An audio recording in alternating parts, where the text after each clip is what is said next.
Guys నేను ఇప్పుడు ప్రస్తుతానికైతే వరంగల్లో ఉన్నా. విజయవాడలో స్టార్ట్ అయినప్పుడు చాలా రష్ ఉంది, అందుకే నేను అసలు వీడియో తీయలేకపోయా. సో ఇప్పుడు నేను వరంగల్లో ఉన్నా, అంటే ఎక్కి 3 hours కల్లా రీచ్ అయిపోయాం.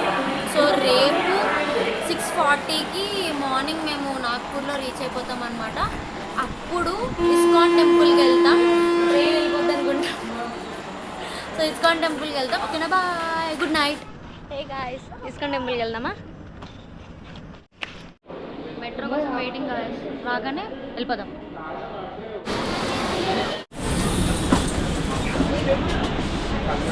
గాయస్ ఇస్కాన్ టెంపుల్కి వచ్చేసాం. లోపల ఎలా ఉందో చూద్దాం, పదండి.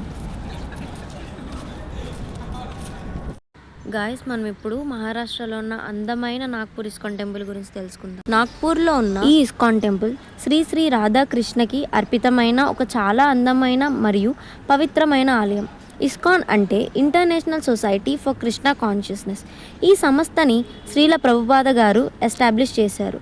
ఈ నాగ్పూర్ ఇస్కాన్ టెంపుల్ని 2006 సంవత్సరంలో ప్రచారించారు.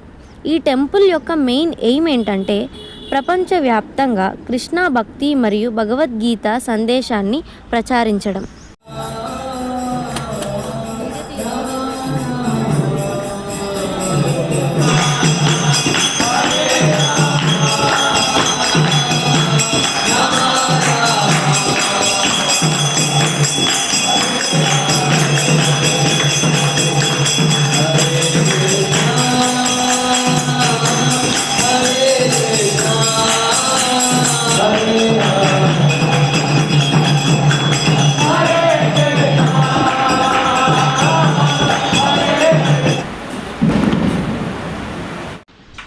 భజన ఇప్పుడే అయిపోయింది. ఇంకా భజన అయిపోయిన వెంటనే బయటికి రాగానే స్టార్టింగ్లోనే ప్రసాదం పెడతారు. అక్కడికి వెళ్ళి ఇంకా మేము ప్రసాదం తీసుకొని లెఫ్ట్ సైడ్లో తులసి కోట ఉంటుంది, అక్కడ మేము ప్రసాదం తినడానికి వెళ్ళి ప్రసాదం తినేసాక వచ్చేస్తున్న టైంలో పక్కనే ఒక పీస్ఫుల్ కార్నర్లో బుద్ధుడి విగ్రహం ఉంది.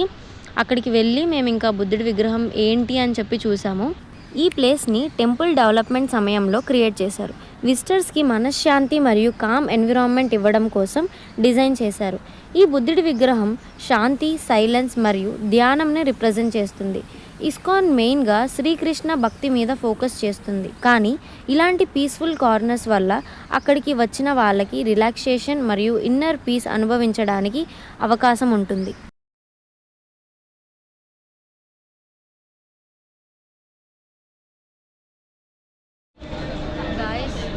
ఇక్కడ నిజంగా ఎంత ప్రశాంతంగా ఉందంటే, నేను చెప్తున్నాను కదా, మీకు దగ్గరలో ఎక్కడైనా ఉన్నా లేదా ఏదైనా ఇస్కాన్ టెంపుల్ ఉన్న ప్లేస్కి మీరు వెళ్ళాలి అనుకుంటే అస్సలు ఆలోచించకుండా వెళ్ళండి. ఎంత ప్రశాంతంగా ఉందంటే భజన ఎంతసేపు జరిగితే అంతసేపు మాకు అక్కడే ఉండాలనిపిస్తుంది, అసలు కదలాలనిపించలేదు. అదే పనిగా భజన మీరు ఎక్కడైనా ఒకవేళ నాగ్పూర్ వచ్చినా కూడా అస్సలు మిస్ అవ్వద్దు, ఖచ్చితంగా వెళ్ళాల్సిన ప్లేస్. సో నెక్స్ట్ వీడియోతో రేపు కలుద్దాం. Bye bye.